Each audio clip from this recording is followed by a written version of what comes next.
আল্লাহ নবী সাল্লাল্লাহু আলাইহি ওয়াসাল্লাম হাদিসের মধ্যে বলেন, আলা কুল্লুকুম রাইন ওয়া কুল্লুকুম মাসউলিন আন রাইয়াতিহি। দুনিয়ার মধ্যে প্রত্যেকটা মানুষ তার অধীনস্থের নিকট দায়িত্বশীল।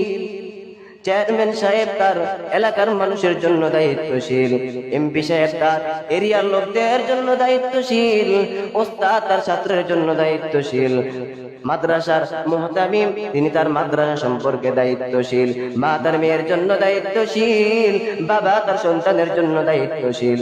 বাবা তার সন্তানের জন্য কেমন দায়িত্বশীল? সন্তান যখন দুনিয়াতে আগমন করবে, বাবার জন্য প্রথম দায়িত্ব সন্তানের ডান কানে আযান দেওয়া, বাম কানে ইকামত দেওয়া। সন্তান যখন 7 দিনের মাথায় উপনীত হবে, বাবার জন্য দ্বিতীয় দায়িত্ব হলো সন্তানের জন্য সুন্দর একটা নাম রাখা।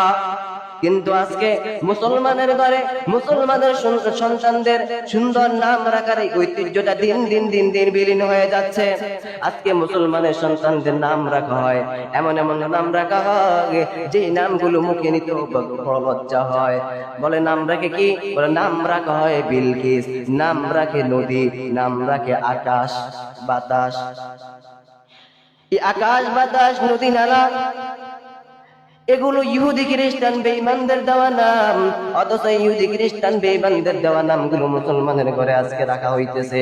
অথচ সারা দুনিয়ার মধ্যে সমস্ত ইহুদি খ্রিস্টান বেঈমানদের ঘরগুলো যদি তালাশ করা হয়, কোন বেঈমানের ঘরে একটা আব্দুর রহমান পাওয়া যাবে না, একজন আব্দুল করিম পাওয়া যাবে না, একজন খাদিজা পাওয়া যাবে না, একজন আয়েশা পাওয়া যাবে না। বলেন ঠিক না বেঠিক? আর এই নাম, সুন্দর নাম কেন রাখবো? কিয়ামতের ময়দানে আল্লাহ পাক রব্বুল আলামিন বান্দাদেরকে বিভিন্ন উসিলা দিয়া বান্দাদেরকে জান্নাতের মধ্যে দাখিল করবেন।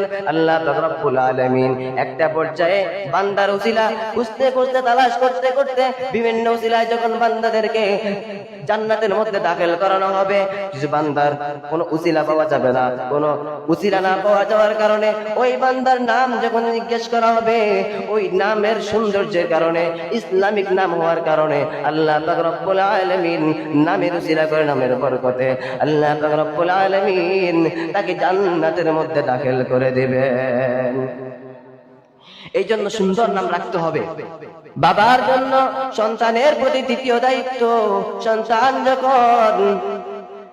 সন্তান যখন একটু বড় হবে, এই সন্তানকে কোরআন শিক্ষা দেওয়া বাবার জন্য দায়িত্ব, এই সন্তানকে ইলম শিক্ষা দেওয়া বাবার জন্য দায়িত্ব, এই সন্তানকে নামাজ শিক্ষা দেওয়া বাবার জন্য দায়িত্ব, এই সন্তানকে রোজা শিক্ষা দেওয়া বাবার জন্য দায়িত্ব, এই সন্তানকে ইসলামী বিধিবিধান রীতিনীতিগুলো শিক্ষা দেওয়া বাবার জন্য দায়িত্ব, ইসলামী হুকুম আহকামগুলো শিখানো বাবার জন্য দায়িত্ব, শুধু ইসলামী ফরজ বিধানগুলো শিখানো বাবার জন্য শুধু দায়িত্বই নয়, বরং ফরজ বিধানগুলো শিখানো বাবার জন্য ফরজ।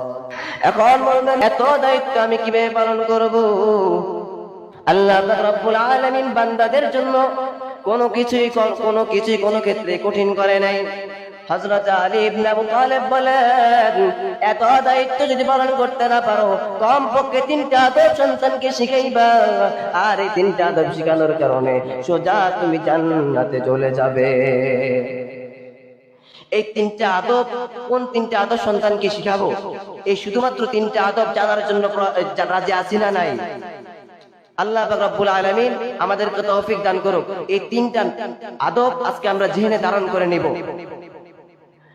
আল্লামা জালালউদ্দিন আসসুয়ুতির গ্রন্থ আল জামিউস সগীর ফি হাদিসিল বাশীর ওয়ান নাযীর 311 নম্বর পৃষ্ঠার মধ্যে হযরত আলী ইবনে আবু তালেব বলেন, আদিবু আওলাদাকুম আলা খিসালিন সালাস,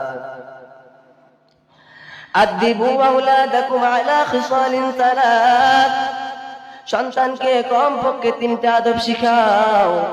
1 নম্বর হচ্ছে আলা হুব্বি নবিয়্যিকুম। 1 নম্বর কি? আলা হুব্বি নবিয়্যিকুম, 1 নম্বর নবীজির ভালোবাসা শিখাও। 2 নম্বরে হুব্বি আহলি বাইতিহি, নবীজির পরিবারের ভালোবাসা শিখাও। নবীর ভালোবাসা কেন শিখাইবো? নবীজির পরিবারের ভালোবাসা কেন শিখাইবো? নবীর পরিবারে ভালোবাসা শিখাবো, নবীর পরিবারে ভালোবাসা শিখাবো। এই জন্য আজকে নাস্তিক তাসলিমা নাসরিনের মতো কুলাঙ্গার বিশ্ব বেহায়া, সে বিশ্ব বেহায়ার প্রথম লিস্টে নাম লিখিয়েছে। নাস্তিক আসাদ নূরের মতো কুলাঙ্গাররা যখন আমার নবীর বিরুদ্ধে কথা বলবে, আমার নবীর পরিবারের বিরুদ্ধে কথা বলবে, আমার নবীকে সন্ত্রাস বলে গালি দেবে, আমার নবীর পরিবারকে নিয়ে ব্যঙ্গ বিদ্রোহ করবে, আমার নবীকে নিয়ে ব্যঙ্গ কথা বলবে, তখন তোমার সন্তান এই কুলাঙ্গারদেরকে, এই নাস্তিক আসাদ নূরের মতো বিশ্ব বেহায়া কুলাঙ্গারদেরকে মান সাব্বা নাবিয়ান ফাকতুলুহু করা না পর্যন্ত এই সন্তান কখনো ঘরে ফিরে আসবে না।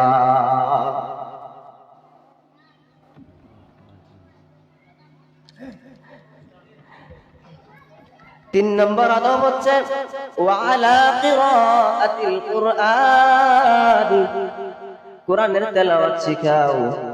কোরআনের তেলাওয়াত কেন শিখাইব? জান্নাতের মধ্যে হযরত ইউসুফ আলাইহিস সালাতু ওয়াস সালাম জান্নাতীদেরকে কোরআন তেলাওয়াত করে শোনাবেন। আর ইউসুফ নবী আলাইহিস সালাতু ওয়াস সালামের মতো এত সুন্দর নবী, এত সুন্দর মানুষ আল্লাহ পাক রব্বুল আলামিন দুনিয়ার মধ্যে আর কাউকে বানাই নাই।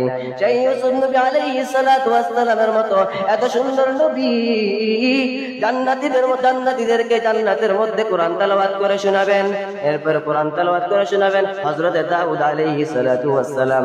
দাউদ আলাইহিস সালাতু ওয়াস সালাম যেই সুররিত বিমোহিত কণ্ঠ ছিল, এই কণ্ঠ দুনিয়াতে আল্লাহ পাক রব্বুল আলামিন আর কোন মানুষকে দেয় নাই। এই কণ্ঠ এত সুন্দর। দাউদ নবী আলাইহিস সালাতু ওয়াস সালাম যখন জাবুর কিতাব তেলাওয়াত করতেন, তখন আকাশের পাখিগুলো থমকে যেত, আকাশের পাখিগুলো দাঁড়িয়ে যেত, নীরবে তেলাওয়াত শুনতো।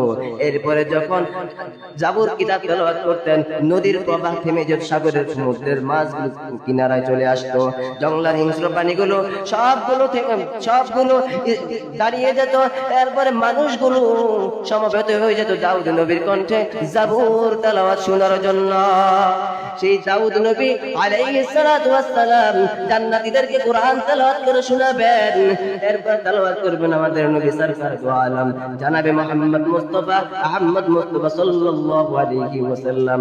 আমাদের নবীর মতো দ্বিতীয় কোনো নবী নাই, আমাদের নবীর হুকুম দ্বিতীয় কোনো উপমা নাই, দ্বিতীয় কোনো মেসাল নাই। আমাদের নবীর মেসাল নবীজি নিজেই, নবীজির উপমা নবীজি নিজেই, নবীজির দ্বিতীয় কোনো উপমা নাই, দ্বিতীয় কোনো মেসাল নাই।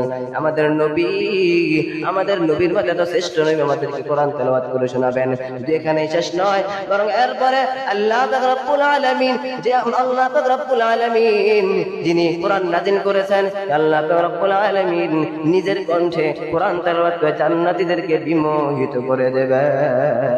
কোরআনের মুজিজা এখানে শেষ নয়, বরং দুনিয়ার মধ্যে আমার নবী সাল্লাল্লাহু আলাইহি ওয়াসাল্লাম যখন মক্কার জিন্দেগিতে কোরআন তেলাওয়াত করতে বসতেন, মক্কার অলিগলিতে দিনের বেলা আমার নবীজির বিরুদ্ধে ষড়যন্ত্র হয়। আমার নবীজিকে কিভাবে শেষ করে দেওয়া যায়, নাউজুবিল্লাহ, এই নবীজিকে কিভাবে কষ্ট দেওয়া যায়, বিভিন্ন ষড়যন্ত্র মক্কার কাফের বেঈমানরা বড় বড় লিডাররা নিত। কিন্তু রাতের বেলা যখন আমার নবী কোরআন তেলাওয়াতে বসতেন, ঘরের চারপাশে ওই মক্কার বড় বড় লিডারগুলো আমার নবীজির ঘরে চারপাশে সব সমবেত হইতো আমার নবীর কণ্ঠে কোরআনের তেলাওয়াত শোনার জন্য। কোরআনের মুজিজা হযরত ওমর ফারুক রাদিয়াল্লাহু তাআলা আন তার বোনের কণ্ঠে কোরআন তেলাওয়াত শুনে ইসলাম ধর্ম গ্রহণ করেন। সাইয়্যিদনা হযরত ওমর ফারুক রাদিয়াল্লাহু তাআলা আন কোরআন তেলাওয়াত শুনে ইসলাম ধর্ম গ্রহণ করেন। এই কোরআন তেলাওয়াতের মুজিজা যদি বলতেই থাকি, কোরআনের মুজিজা শেষ হবে না। এই জন্য 3 নম্বর আদব কি? 3 নম্বর আদব কোরআন তেলাওয়াত শিখাইব। 1 নম্বর হচ্ছে আলা হুব্বি নাবিয়্যিকুম, 2 নম্বর হুব্বি আহলি বাইতিহি, নবীজির পরিবারের ভালোবাসা শিখাইব। 3 নম্বর আলা কিরাআতিল কুরআন, 3 নম্বর কোরআনের তেলাওয়াত শিখাইব। এই তিনটা আদব যদি শিখাইতে চাই, তাহলে ইবনে আবু তালেব অনেকগুলো দায়িত্বকে মাত্র 3টা আদবের মধ্যে সীমাবদ্ধ করে নিয়ে আসছেন। আমি বলবো ভাই ও বন্ধু, তুমি এই 3টা আদব কিভাবে শিখাইবা? এই 3টা আদব শেখানোর জন্য তুমি মা, তোমার দ্বারা সম্ভব না, তুমি বাবা, তুমি কর্মস্থলে থাকো, তোমার দ্বারাও সম্ভব নয়। এই 3টা আদব যদি শিখাইতে চাও তাহলে তোমার জন্য প্রয়োজন হবে মাদ্রাসার। আর এই জন্যই মাওলানা ইলিয়াস সাহেব দামাত বারকাতুহুম তিনি তোমাদের জন্য আল্লাহ পাকের ইচ্ছায়, আল্লাহ পাকের রহমতে কোরআন মাদ্রাসা নামক একটি প্রতিষ্ঠান তিনি প্রতিষ্ঠিত করেছেন।